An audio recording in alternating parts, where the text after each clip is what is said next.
कहानी की शुरुआत होती है जब रशिया की एक बड़ी नदी के बीच में दो बोट चलाने वाले कार्गो शिप के पास आए। जैसे ही वो मिले, वलेरा ने उनको बताया कि 1 टन से ज्यादा कैवियर यानी मछली के अंडे ट्रांसपोर्ट करने हैं। इतना सुनते ही ओलेग तो खुश हो गया। वो अपने साथी को मनाने लगा कि ये काम ले लेते हैं। उस बूढ़े आदमी ने पहले तो मना कर दिया क्योंकि उसे लगा कि बोट इतना वजन नहीं संभाल पाएगी, लेकिन फिर हार कर उसने ओलेग की बात मान ली। ये काम मिलते ही ओलेग खुशी मनाते हुए थोड़े से मछली के अंडे खाने लगा, लेकिन कुछ ही मिनटों बाद बोट ज्यादा वजन की वजह से टूट गई। ओलेग ने बचाने की बहुत कोशिश की, लेकिन फिर भी सारा सामान नदी में डूब गया। बाद में जब वो दोनों किनारे पर मिले, बूढ़ा आदमी गुस्सा हो गया और ओलेग को मारने लगा क्योंकि ओलेग के लालच ने उसकी बोट बर्बाद कर दी। उसने ओलेग से कहा कि अब नुकसान का पैसा तू भरेगा। तब ओलेग अपनी गलती मानते हुए उसे पार्किंग में ले गया और मजबूरी में अपनी गाड़ी उसे दे दी। अगले दिन ओलेग अपनी गर्लफ्रेंड श्वेता से मिला जो बैंक में काम करती थी। ओलेग ने कहा कि उसे फिर से लोन लेना पड़ेगा, लेकिन श्वेता ने कहा कि अब तो कोई बैंक उसकी मदद नहीं करने वाला। फिर ओलेग ने अपनी गर्लफ्रेंड से कहा कि बैंक का पैसा चुरा लें, लेकिन श्वेता ने मना कर दिया और कहा कि ऐसा करने से प्रॉब्लम और बढ़ जाएगी। थोड़ी देर बाद ओलेग अपनी साथी के साथ वहाँ से निकल गया। श्वेता ने देखा कि ओलेग के पास एक नई गाड़ी है जो गंदगी और मछलियों के टुकड़ों से भरी हुई थी। अपने बॉयफ्रेंड की प्रॉब्लम सॉल्व करने के लिए श्वेता ने उसे याद दिलाया कि पापा तुम्हें थोड़ा पैसा दे सकते हैं, वैसे ही सब उन्हें घर बेचने के लिए कहते रहते हैं, तुम उन्हें मना लो, फिर मेरे हिस्से जो आएगा वो तुम्हारा। लेकिन ओलेग ने मना कर दिया कि वो अपने आप को नीचा नहीं दिखाना चाहता।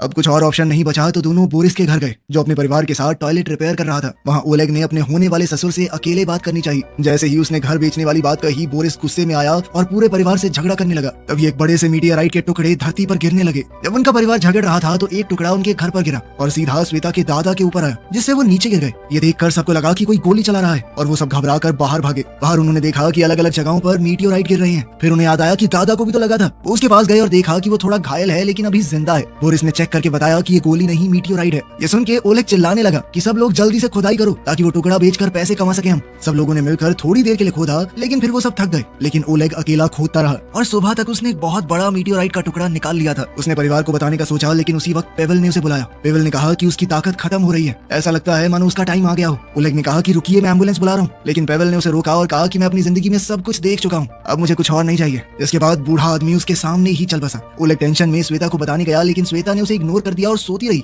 ओलेग को ये नहीं पता था कि मीटियोराइट अपनी शेप बदल चुका है और अब वो एक जामुनी रंग का लिक्विड बन गया था। ओलेग ने फैसला किया कि वो इंतजार करेगा जब तक पूरा परिवार उठता नहीं। थोड़ी देर बाद वो भी सो गया। फिर टैलिक ने उसे जगाया और कहा कि यहाँ कुछ बहुत गलत हो रहा है। टैलिक ने पूछा श्वेता कहाँ है। जब ओलेग ने बेड देखा तो पता चला कि उसकी गर्लफ्रेंड गायब हो गई थी। वो अपने ससुर के साथ नीचे गया। टैलिक ने बताया कि कुछ मिनटों पहले बोरिस ने गलती से वो लिक्विड गिरा दिया था और उसके बाद से बहुत अजीब चीजें होने लगी हैं। फिर ओलेग ने देखा कि शाशा, परिवार की सबसे छोटी लड़की, अपने हाथों से लोहा तोड़ रही है, जैसे उसके पास 100 हाथियों की ताकत आ गई हो। थोड़ी देर बाद ओलेग ने देखा कि रीटा सीढ़ियों की रेलिंग के पास खड़ी थी और उसे लगा कि शायद श्वेता के साथ कुछ बुरा हुआ है। वो बेडरूम गया, वहाँ उसने श्वेता की आवाज सुनी, लेकिन वो दिख नहीं रही थी। वो कुछ समझ नहीं पाया, पर तभी नीचे से चिल्लाने की आवाज सुनाई दी। वापस नीचे आकर ओलेग ने देखा कि बोरिस एक कमरे का दरवाजा तोड़ने की कोशिश कर रहा है। अंदर से रीटा जोर जोर से चिल्ला रही थी। घबराहट में बोरिस ने जोर से दरवाजा तोड़ा और सबने देखा कि रीटा छत के ऊपर तैर रही थी। वो चाहकर भी नीचे नहीं आ पा रही। सब मिलकर रीटा को खींच के डाइनिंग रूम तक ले आए। वहाँ उन्होंने देखा कि श्वेता का आधा शरीर गायब हो गया है। ये देखकर सारा परिवार चिल्लाने लगा। उसी वक्त वो बूढ़ा आदमी जो मरा था, पेवेल, वापस आ गया, जैसे वो दोबारा जिंदा हो गया और ओलेग घबरा गया। इतनी उथल पुथल में सब रीटा के बारे में भूल गए और उसे छोड़ दिया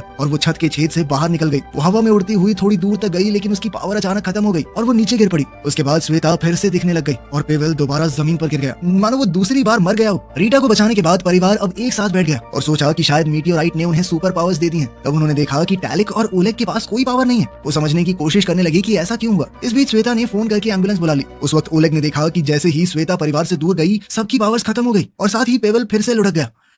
फैमिली हॉस्पिटल गई। डॉक्टर ने चेक किया और कहा कि सब बिल्कुल नॉर्मली लग रहे हैं। ओलेग ने कहा कि इनके शरीर में रेडिएशन लेवल चेक करो, लेकिन डॉक्टर ने कहा कि हमारा रेडिएशन मीटर ठीक से काम नहीं कर रहा। साथ ही डॉक्टर ने बात बदलते हुए कहा कि विटामिन खाओ, सब ठीक हो जाएगा, विटामिन ही सब कुछ होते हैं। परिवार को समझ आ गया कि कोई उनकी बात पर विश्वास नहीं करने वाला। वो घर वापस आए और अपनी नई सुपर पावर्स के साथ जीना सीखने लगे। डिनर पर सबने सोचा कि उन्हें जादुई शक्तियां क्यों मिली। रीटा ने कहा कि इन शक्तियों का इस्तेमाल करके हम एक बड़ा ही खतरनाक सर्कस बना सकते हैं। ये सुनकर टैलिक गुस्से में आ गया और उसने रीटा का मजाक उड़ाया। रीटा ने उस पर हमला कर दिया और दोनों भाई बहन लड़ने लगे। इस बीच साशा ने अपने दादा की लोहे की छड़ी तोड़ दी। दादा को गुस्सा आ गया और वो उसके पीछे भागने लगे। थोड़ी देर बाद टैलिक ने अपने कुत्तों को खाना खिलाया और रीटा की हरकतों के बारे में अनाप शनाप बोलने लगा। तभी उसका एक कुत्ता उस पर जोर से भौंकने लगा, जिसके बाद उसे पता चला कि वो कुत्तों की हर एक बात को समझ सकता है और उसे समझ आया कि उसकी सुपर पावर ये है कि वो जानवरों से बात कर सकता है। अब खुश होकर टैलिक ने ये नई खोज पूरे परिवार को बता दी। अब ये जानने के लिए कि मीटियोराइट ने उसे क्या ताकत दी है, ओलेग ने जमीन से एक लोहे का टुकड़ा उठाया और अपने हाथों से उसे मोड़ने की कोशिश की, लेकिन वो नहीं मुड़ा और फिर शर्मिंदा होकर वो घर के अंदर वापस चला गया। सुबह ओलेग बाकी परिवार को जगाने लगा, लेकिन जब वो पेवेल के कमरे में गया तो उसने देखा कि बूढ़ा आदमी रस्सी से लटक टकराए, लेकिन फिर भी उसे कुछ नहीं हुआ। अब वो अमर हो चुका था, किसी भी तरीके से मर नहीं सकता। जिसके बाद उसने ओलेग से कहा कि बेटा मैं मर तो नहीं रहा, लेकिन रस्सी से मुझे छुड़वा दो। उसी वक्त बोरिस टॉयलेट पर बैठा, लेकिन अचानक वो टेलीपोर्ट होकर बाहर चला गया और फिर हैरान और परेशान होकर वापस बाथरूम में आया। जब वो फिर से टॉयलेट जाने की कोशिश करने लगा तो फिर से टेलीपोर्ट होकर बाहर आ गया और परिवार वाले हैरान हो गए कि ये हो कैसे रहा है। सारे सवालों से तंग होकर बोरिस ने कहा कि अब मैं दोबारा करके नहीं दिखाऊंगा, टॉयलेट जाना है मुझे, मैं टॉयलेट नहीं जा पा रहा हूँ। फिर उसने अपने पूरे परिवार को अपने साथ अपनी पसंदीदा मछली पकड़ने वाली जगह पर चलने के लिए कहा, क्योंकि वहाँ जाकर उसका दिमाग शांत हो जाता था। जब वो लोग वहाँ पहुंचे, रीटा अपनी ताकत से झील के ऊपर उड़ने लगी और टैलिक एक कुत्ते के पास बैठकर अपने फोन की वीडियोस से समझा रहा था। इसी बीच ओलेग ने बोरिस से कहा कि मेरे पास एक आइडिया है, हम सब की पैसों की दिक्कत खत्म हो जाएगी। लेकिन बोरिस ध्यान से नहीं सुन रहा था, वो तो बस टेलीपोर्ट होने की ट्रेनिंग करने में लगा हुआ था। ओलेग ने समझाया कि हम श्वेता के गायब होने की ताकत का इस्तेमाल करके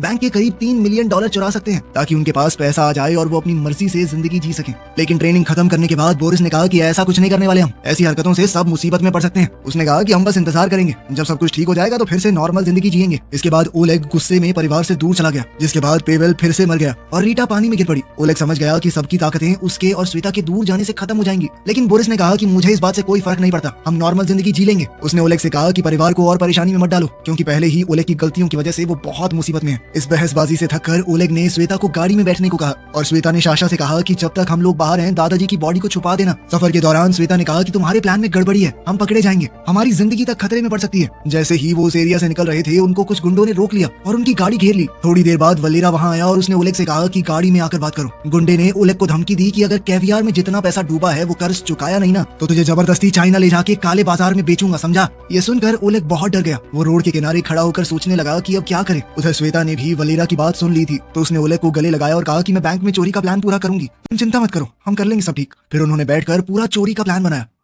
बाद में पूरा परिवार लिविंग रूम में इकट्ठा हुआ और सबने मिलकर तय किया कि चोरी का प्लान अब शुरू करना है। इसके बाद सबने फैसला किया कि रात भर पार्टी करेंगे, क्योंकि हो सकता है कल पकड़े जाएं, फिर जेल में चक्की पीसनी पड़े, तो आज पार्टी तो बनती है। सुबह ओलेग ने रीटा के साथ मिलकर नाश्ता बनाया। रीटा ने कहा कि मुझे एक प्ले करना है, बोरिस ने भी जोर डाला तो ओलेग ने उसकी बात मान ली। फिर सब लोग एक बड़े थिएटर गए जहाँ रीटा ने अपना इंट्रोडक्शन दिया। उस जगह के हेड ने उसकी शक्ति देखी तो वो हैरान हो गया। इसके बाद परिवार के सभी लोगों ने एक एक करके अपनी ताकत दिखाई और वो आदमी ये सब देखकर पूरी तरह हिल गया। हैरान होकर थिएटर का हेड बोला कि मैं तुम सबको काम पर रखूंगा, लेकिन ये सुनकर ग्रुप वहाँ से निकल गया और ओलेग ने उस आदमी को धमकाया कि कोई भी रिकॉर्डिंग तो नहीं कर रहा था ना। रात को ओलेग को लगा कि उसके शरीर में कुछ तो अजीब हो रहा है। बाथरूम में जाकर उसने देखा कि उसकी ताकत है कि उसकी उंगलियों से पानी निकलता है। ये क्या फुद्दू सी पावर है। अगली सुबह ओलेग साशा के साथ एक महंगे रेस्टोरेंट में लंच करने गया, क्योंकि साशा ने ये शर्त रखी थी कि वो बैंक लूटने में मदद तब करेगी जब ओलेग उसका रोमांटिक डेट पर जाने वाला सपना पूरा करेगा। लेकिन फिर जल्द ही ओलेग ने देखा कि पूरा परिवार छुपकर उनको देख रहा था। वो बेचारा वैसे ही छोटी बच्ची के साथ डेट पर आकर बहुत शर्मा रहा था। ऊपर से श्वेता भी गायब होकर उनके पास वाली कुर्सी पर बैठ गई और ओलेग को चुंडियां मारने लगी। वो अपनी टेंगू बहन की रोमांटिक डेट को थोड़ा हद में रखना चाहती थी। इसी बीच ओलेग ने देखा कि वलेरा और उसके आदमी भी रेस्टोरेंट में है। वलेरा ने ओलेग को पहचान लिया और उसके पास आया। ओलेग डर के मारे कुछ नहीं कर पाया, लेकिन फिर उसे बचाने के लिए साशा उठ गई और अपनी ताकत से गुंडे की हड्डी पसली एक कर दी। साथ ही उसके 2 आदमी भी पेल दिए। सब कुछ देखकर ओलेग घबरा गया और वहाँ से भागा। उसके पीछे श्वेता भी भागी। इसी वजह से साशा की पूरी ताकत खत्म हो गई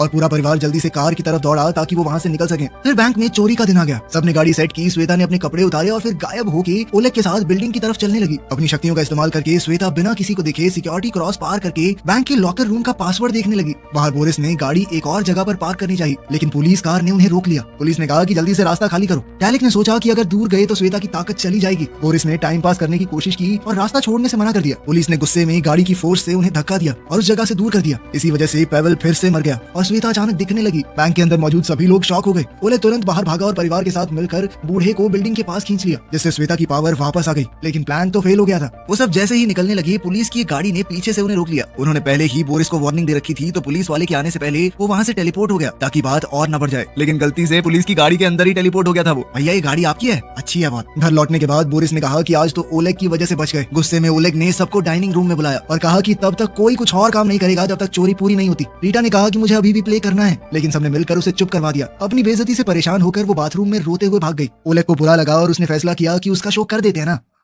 शो की रात रीटा बहुत घबरा गई। वो गलती से दूसरी ओर मुड़ गई और पूरी बिल्डिंग में उड़ने लगी। ओलेग और श्वेता अलग हो गए ताकि रीटा को पकड़ सकें, लेकिन रीटा के मिलने से पहले ही वलेरा वहां आ गया और उसने ओलेग के मुंह पर मुक्का दे मारा, जिसके बाद ओलेग तुरंत ही बेहोश हो गया। थिएटर का हेड अपना प्ले बिगड़ने से बहुत नाराज था। उसने बदला लेने के लिए कहा कि ओलेग को पब्लिक के सामने सजा दो। उसे स्टेज के पर्दे के पीछे फेंक कर बहुत मार पड़ी। थोड़ी देर बाद ओलेग बाहर आया और अपने परिवार से मिला। श्वेता ने अपने बॉयफ्रेंड को ऐसे देखकर पूछा कि क्या हुआ तुम्हें? बस मेरा हो गया है, थक गया हूँ मैं। ओलेग ने कहा, ये परिवार बेवकूफ और मतलबी लोगों का झुंड है और कुछ नहीं। उसने गुस्से में सबको कह दिया कि चाहे तुम्हारे पास पूरी दुनिया की ताकत आ जाए फिर भी तुम बेवकूफ ही रहोगे। उसने ये भी कहा कि अपना कर्ज मैं अकेले चुकाऊंगा और फिर सबको वहीं छोड़कर वो चला गया। लेकिन बोरिस ने कहा कि इस परिवार से कोई दूर नहीं जाता। उसने अपने दामाद को पकड़ा और जबरदस्ती बैंक ले गया। वहाँ सबने अपने प्रोफेशनल मास्क पहने। रीटा ने एक बड़ी चेन लेकर दीवार पार की और साशा ने ट्रक धकेल कर गली का रास्ता बंद कर दिया। इसके बाद बोरिस टेलीपोर्ट होकर अंदर चला गया, जबकि श्वेता ऊपर से कूदकर तिजोरी वाले कमरे तक पहुंच गई। उसने कल देखा हुआ पासवर्ड इस्तेमाल करके तिजोरी को खोल दिया। बाहर कुछ बूढ़े शराबियों ने इन लोगों को देख लिया। जब बाकी सबका ध्यान नहीं था तो पेवेल ने थोड़ा पेट्रोल पिया और सिगरेट जलाई, जिससे आग का धुआं निकला। ये देखकर तो बूढ़े हिल गए। उस वक्त रीटा साशा को अंदर ले गई और उसने पूरा सेफ ही बाहर फेंक दिया।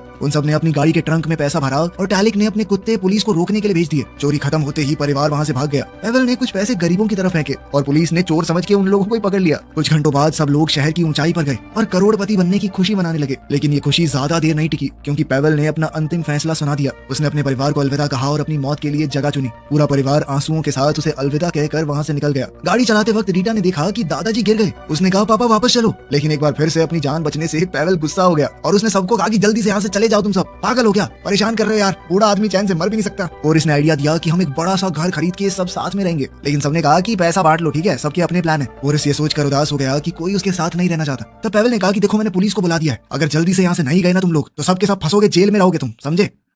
रास्ते में श्वेता ने ओलेग से कहा कि अब मैं तुम्हारे साथ नहीं रहना चाहती। उसने पैसे ओलेग को देकर गाड़ी से निकलने को कहा। वो अभी भी ओलेग की बातों से बहुत दुखी थी जो उसने पिछली रात कही थी, और वो तो उसे छोड़कर हमेशा के लिए जाने भी वाला था। ओलेग गुस्से में अपना हिस्सा लेकर निकल गया। उसने वो पैसे वलेरा का कर्ज चुकाने में लगाए और उसे सुलह कर ली। फिर उसने ये देश छोड़ने का प्लान बनाया। एयरपोर्ट पर ओलेग ने न्यूज पर देखा कि श्वेता और उसका परिवार पकड़ा गया, क्योंकि वो पेवेल के शरीर को वापस लेने गए थे। पूरे परिवार की बुरी हालत देखकर ओलेग को अफसोस हुआ कि उसने उन्हें छोड़ दिया। उसने फैसला किया कि वो पेवेल के साथ मिलकर उन्हें बचाएगा। जैसे ही वो कोर्ट में घुसे सबकी पावर्स वापस आ गई। पेवेल फिर से जिंदा हो गया और गुस्से में सबके ऊपर हमला करने लगा। बोरिस टेलीपोर्ट होके गार्ड को रोकने लगा। साशा ने अपने भाई बहनों को जेल से आजाद किया और सबने अपनी ताकतों का इस्तेमाल करके पुलिस के छक्के जुड़ा दिए। अब परिवार फिर से इकट्ठा हो गया था, लेकिन बाहर निकलते ही उन्हें पुलिस ने हर तरफ से घेर लिया। तब रीटा ने उड़कर गार्ड्स का ध्यान भटकाया, जिससे सभी एक गाड़ी में बैठ गए और रीटा भी उनके साथ ही चली गई। शहर की पूरी पुलिस अब उनके पीछे लग गई थी। एक पुलिस की गाड़ी उनका पीछा छोड़ ही नहीं रही थी। इससे इरिटेट होकर बोरिस ने टेलीपोर्ट होकर पुलिस की गाड़ी का क्रैश करवा दिया। थोड़ी देर बाद एक और गाड़ी साइड से आई और साशा ने जोर लगाकर उसे धक्का दिया, जिसके बाद गाड़ी उलट पुलट गई। अब ओलेग को सामने कई सारी गाड़ियां नजर आई। उसने कोशिश की कि एक्सीडेंट ना हो, लेकिन फिर भी उनकी गाड़ी एक फ्रूट स्टॉल से टकरा गई। विंडशील्ड के ऊपर मिट्टी ही मिट्टी हो गई थी। ओलेग खुश हुआ कि अब तो उसकी ताकत काम आएगी। उसने अपनी उंगली से पानी छिड़क कर गाड़ी का शीशा साफ करते हुए आगे चलाई, लेकिन परिवार को पुलिस वालों ने रोड ब्लॉक से घेर लिया। तब साशा ने पोल पकड़कर गाड़ी घुमाई और सबको वहां से निकाला।